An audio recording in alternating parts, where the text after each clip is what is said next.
Good evening. It's an honor to be here with you all. Tonight we have a debate that delves into the very foundations of governance and the delicate weave of human liberty and order.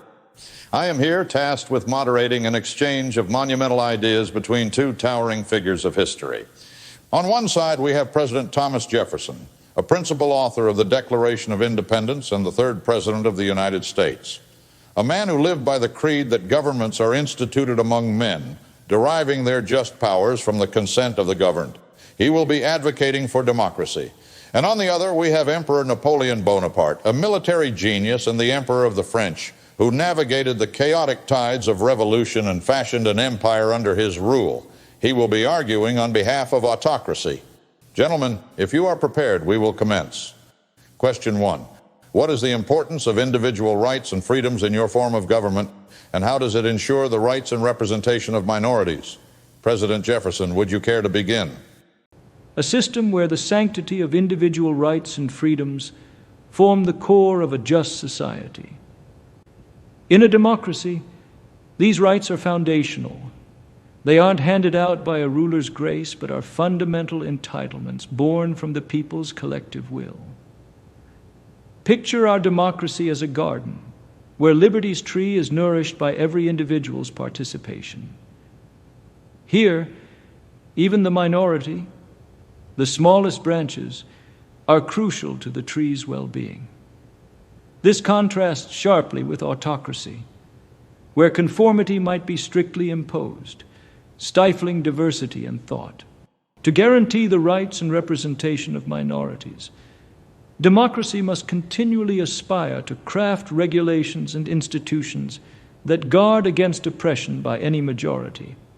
It is our responsibility to assure that every voice, no matter how small, finds representation in the bodies that govern. In reflecting upon the American experiment, our nascent republic, we embrace these ideals while also confronting the stark contradiction presented by the existence of slavery. This institution, abhorrent and antithetical to our democratic values, exemplifies the profound challenges we face in truly actualizing the just system we advocate. Democracy's capacity for self-improvement allows us to address these failings through civil engagement and the evolution of our legal framework. Our safeguards, such as the Bill of Rights and the separation of powers, serve to refine the collective voice through debate and to shelter our liberties from both the excesses of majority rule and the whims of autocrats. Thus, in a democracy, minorities are empowered not by the unpredictable whims of a ruler, but within a framework of codified rights that encourage fair discourse and power sharing. Our society remains committed to valuing every individual and is only strengthened by the wisdom that emerges when all voices are empowered to speak. Aware of our imperfections and striving towards the abolition of injustices such as slavery, which betray our founding principles. Emperor Napoleon, the floor is now yours. How would you articulate the role of individual rights and freedoms in an autocratic system? And how does your form address the rights and representation of minorities? I'm here to address the merits of autocracy, and I will speak with the candor you deserve and the clarity that history demands. In the crucible of the era that bore me, individual rights and freedoms were not the graces of a distant monarch, but the conquests of a people in search of equality. As autocrat, I adopted a system that was pragmatic, operative in execution, and efficient in the cultivation of stability, progress, and national glory. One should comprehend that rights and freedoms under an autocratic regime, such as the one I instituted, are no less respected, but rather they are dispensed with a recognition of the greater good, the stability of the state, and the aspirations of its people. For what can the rights of individuals avail if marauders besiege their doors, or if the economy lays wasted by mismanagement and corruption? An enlightened autocracy aspires to govern justly and conscientiously, taking into account the needs of both the majority and the minority. But make no mistake, it is the fetter of relentless societal stability from which the tree of liberty grows, not from the tentative hands of incessant deliberation and factional dispute. In addressing the representation of minorities, I point you towards the Napoleonic Code, which proclaimed the legal equality of all citizens. My initiatives did not discriminate against minority or station.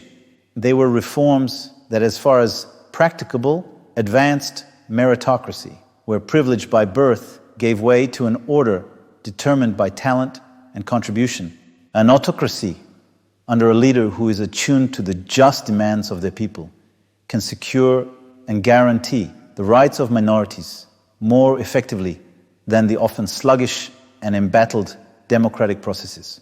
For in democracy, the lesser voice risks being drowned by the chorus of the multitude. In contrast, the autocratic hand, my hand, could swiftly enact measures to protect, to build, and to elevate without succumbing to paralytic dissent. Whilst democratic fervor values the voice of the many, autocracy values decisive action for the welfare of the state. It is a truth universally acknowledged that a people united under singular purposi ascend higher than those scattered by divergent aims and conflict. Reflect upon the glory of Rome, not in its republic, but in its empire, where it was not the Senate that expanded the borders and secured the Pax Romana, but the will of the steadfast Caesars. Conclusively, the measure of the rights and freedoms under an autocratic system should not be appraised by their means of delivery, but by their yield, the prosperity and security they dispense upon all citizens, both majority and minority. Thus, through vigilant governance and impactful reforms, an autocrat endows not the veneer of representation, but the essence of universal advancement. President Jefferson, we turn once more to your side for a response. In the democratic landscape, corruption, the vile serpent that so eagerly entwines itself around the pillars of power, is kept at bay by the vigilant watch of an empowered citizenry. Democracy, when rightly ordered, functions as a grand machine composed of many gears and levers, allowing the people to audit their stewards and to act as the rightful architects of governmental oversight.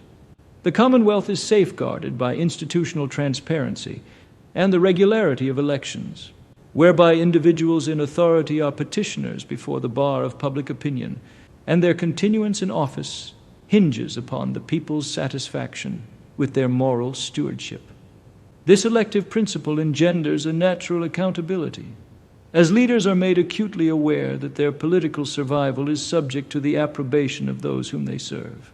This balance is further augmented by the free press, which serves as a tireless sentinel of liberty, probing the actions of those entrusted with the public good. The Fourth Estate casts the relentless gaze of scrutiny upon the halls of power, often illuminating that which would lurk unseen, a bulwark against the clandestine spread of corruption.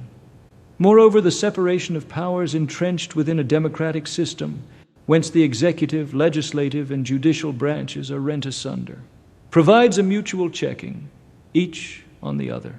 It is a division crafted by design to prevent the concentration of power that so easily begets despotism and abuse. The judicial arm stands as an impartial arbiter, meting out justice against those who transgress against the common good, regardless of their rank or station.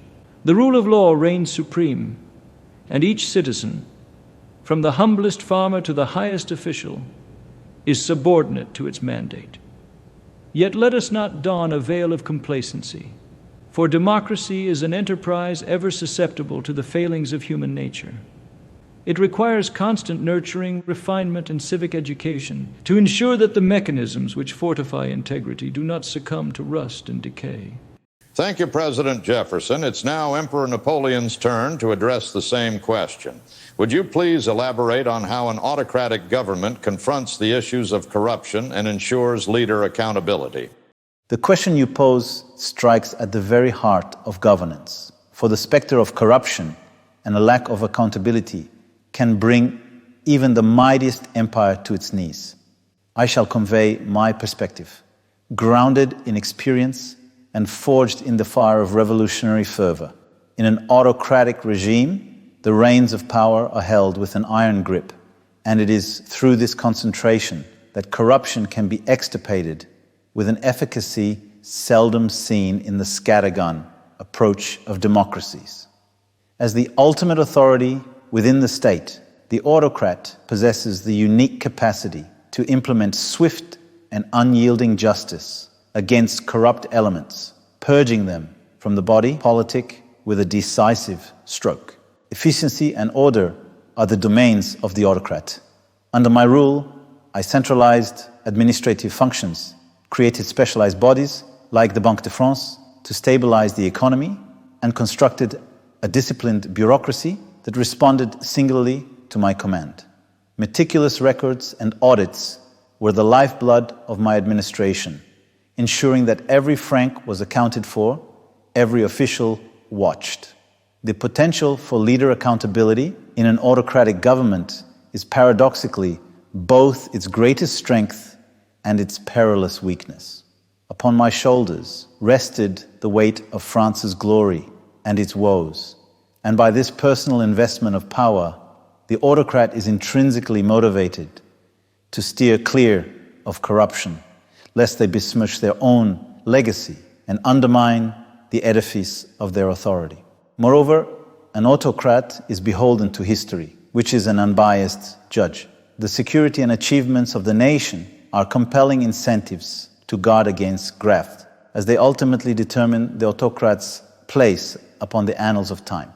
A ruler smitten by corruption is one who sows seeds of their own demise, and I was acutely sensitive to this immutable truth. But let us not labor under the naive assumption that autocratic rule is impervious to the venality that plagues all human institutions.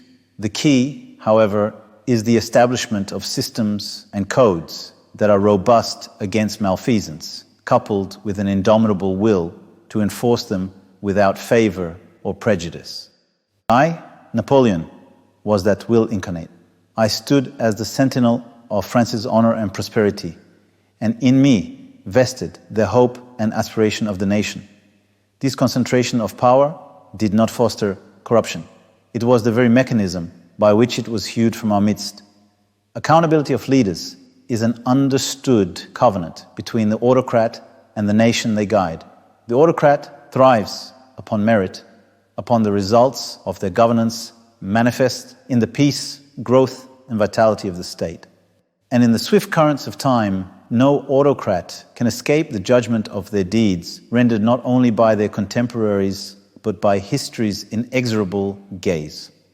And so it is that an autocratic form of government confronts corruption and ensures accountability through the singular focus of its leadership and the vigilant application of law and administration, with an eye forever cast upon the legacy that will ultimately define the ruler's tenure in the chronicles of their people. Well argued, Emperor Napoleon. Your perspectives offer a compelling contrast that underscores the diversity of thought on governance before us. Moving to our third and final question. Question 3. What is the likelihood and impact of your government's long-term legacy and global influence on stability? President Jefferson, you have the floor. We must contemplate the legacy and global influence of a government not merely by the breadth of its dominion, nor the immediate brilliance of its reign, but by the enduring principles it bequeaths unto posterity and the cultivation of stability in human affairs. The likelihood of a government's long-term legacy under a democratic form is profoundly linked to the degree of its commitment to the foundational values of liberty, justice, education, and the welfare of the common man. Democracy, as an expression of the will of the people, is more than a structure of governance. It is the embodiment of an enduring aspiration for self-determination and equity. The influence of a democratic government on global stability lies in its ability to demonstrate the efficacy of societal harmony achieved through representative governance and the respect for individual freedoms. This paradigm serves as a beacon to nations, inspiring and empowering citizens worldwide to realize the full measure of their potential within the context of a responsible and responsive political framework. The legacy of democracy, when fertilized by the spirit of enlightenment and rational thought, extends its branches across the generations, offering shade and succor to those who seek refuge from the tyrannies of ignorance and oppression. It is a testament to its inherent flexibility and its capacity for self-correction that democracy endures, resilient in the face of challenge, capable of evolution with the crescendo of human progress. When considering the American experiment, a democratic republic founded upon the audacious premise that all men are created equal, its influence is palpable in the proliferation of democratic ideals and institutions across the globe. Despite the ebb and flow of political tides, the deep-rooted values of our founding continue to surface in the aspirations of peoples around the earth. Moreover, the stability proffered by democracy derives not from the imposition of order through the iron fist of autocratic decree, but from the assuring embrace of a social contract written by and for the people. The rule of law, consensus building, and the respect for diversity form the bedrock upon which societies can weather the storms of change, without fragmenting under the weight of internal strife or despotic ambitions. In summary, the long-term legacy and global influence of democracy's government is disseminated through the example of its integrity, the vivacity of its culture of rights and liberties, and the peaceful conduct of its foreign affairs. It is through these channels that democracy plants seeds of enduring peace and stability, inviting the world to share in the fruits of human freedom and self-governance.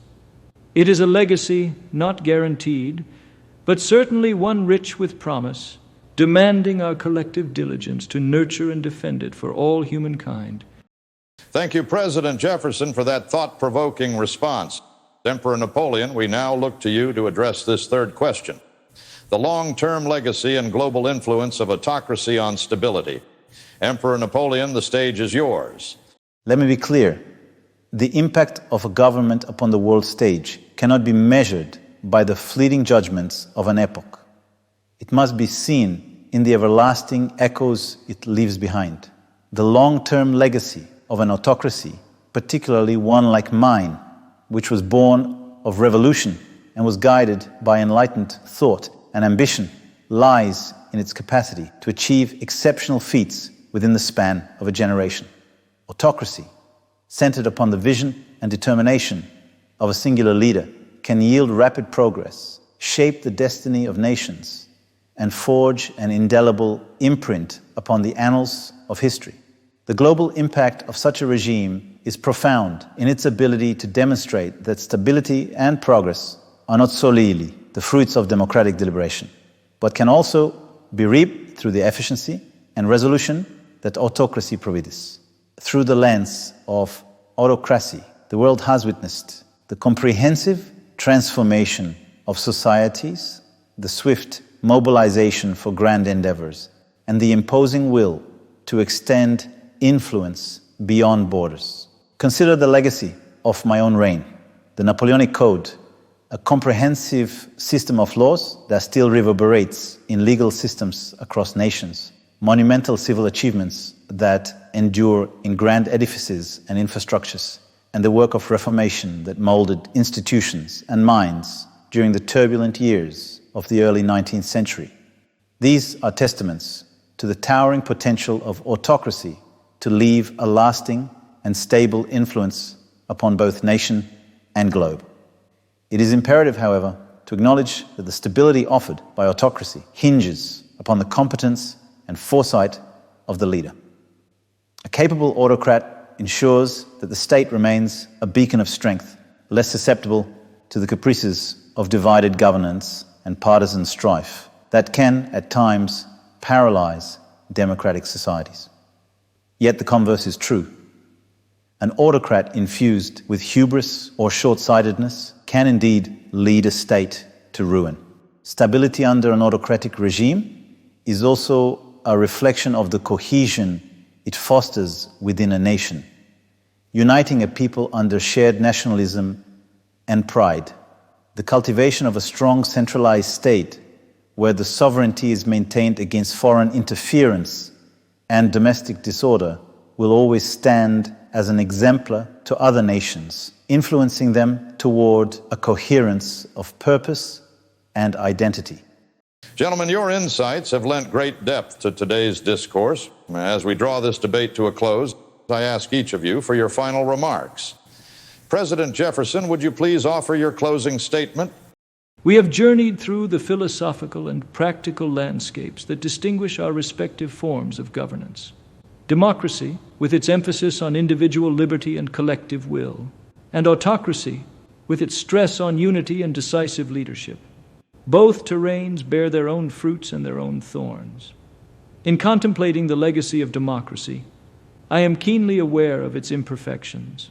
I confess the struggles of our fledgling republic, the tribulations of forming a union amidst divergent interests, and the enduring blemishes upon our national conscience, such as the institution of slavery, which defies the very ideals we champion. Yet, it is the democratic spirit that allows, nay compels, us to challenge such contradictions, to seek amelioration, and to extend ever more fully the promise of equality and justice to all of our citizens. Our discussion has summoned the specter of corruption, the safeguarding of individual rights, and the touchstone of stability. In democracy, the sovereignty of the people acts as the crucible within which these issues are perpetually addressed, debated, and refined. It is not a quiet or easy process. It is at times raucous and fraught with contention. However, it is this very vibrancy, this contest of ideas and ideals, that ensures the longevity and adaptability of democratic institutions. As we navigate the currents of the 21st century, it is my conviction that the principles of democracy, enshrined in the fair treatment under law, the freedom of expression, and the equitable participation in governance, will continue to resonate with the spirit of humanity. They represent not merely the governance of the moment, but a continual reach toward an enlightened society. The legacy of democracy finds its vessel in the hearts of those who cherish freedom, its global influence embedded in the narrative of nations striving toward self-realization. It is a legacy that, while not immune to the tempests of time, possesses an inherent buoyancy which prevails against the tide of despotism, and which offers a steadfast beacon of hope to those yearning for dignity and a voice within their own destinies. Thus, I close with the reaffirmation of my belief that the spirit of democracy, though perennially tested, will prove enduring, for it aligns with the aspirations of human nature, striving for liberty, pursuing happiness, and constructing a more equitable and just society. May it be the indelible legacy we endow to posterity, that they may stand upon our shoulders and reach still higher toward the embodiment of these most noble aims. Thank you, President Jefferson. Your words resonate with the enduring aspirations of free societies around the world. Emperor Napoleon, may we have your closing statement? Throughout our discourse, we have traversed the philosophical contours of governance, weighing the merits and demerits of democracy and autocracy. We stand as representatives of two different epochs, two distinct visions of leadership and stability. I have argued the case for autocracy, a system underpinned by decisive and unified authority, one that can swiftly navigate the turbulent waters of statecraft and society for the benefit of its people. In addressing the legacy that autocracy leaves upon the world, I am mindful of the criticisms and challenges that accompany concentrated power. Nonetheless, I submit to you that when exercised with prudence, foresight, and in the genuine interest of the nation, autocracy can engender a realm of prosperity, advancement, and grandeur. And yet, let us acknowledge the stability and legacy of autocracy are subject to the character and virtues of the autocrat. As such a ruler, I assumed upon myself the fortunes of my nation, waged wars under the banner of France's glory, administered reforms to uplift the common man, and endeavored to leave France stronger, more enlightened, and more respected by the nations of the world than I found it. In the end, the question of legacy is indeed a testament to efficacy. Autocracy, wielded with enlightened principles and an unwavering commitment to the betterment of the state, has the potential to leave a legacy that stands the test of time, a legacy defined by the centripetal force of unity, the dynamism of action, and the enduring structures and ideals that continue to influence the globe long after the autocrat's reign has ceased. Let history be the judge of my rule and of the autocratic form, for though our debate here concludes, the conversation echoes across centuries in the hearts and minds of those who take up the mantle of leadership and in the will of the people who entrust them with their nation's fate.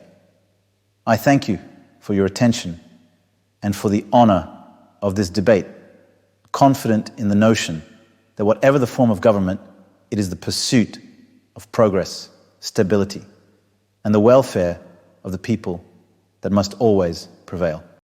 Emperor Napoleon, thank you for your compelling closing remarks, which offer a robust appreciation for the potential of autocratic governance. President Jefferson and Emperor Napoleon have delineated their perspectives with eloquence and rigor, providing us with invaluable insights into their respective visions for society. The value of individual rights, the mechanisms of accountability, and the specter of a lasting legacy have been scrutinized, leaving us with much to contemplate. I am Walter Cronkite, deeply grateful for the opportunity to engage with minds that have shaped our past and challenge our present. Good night, and may the pursuit of knowledge and understanding always guide our discourse.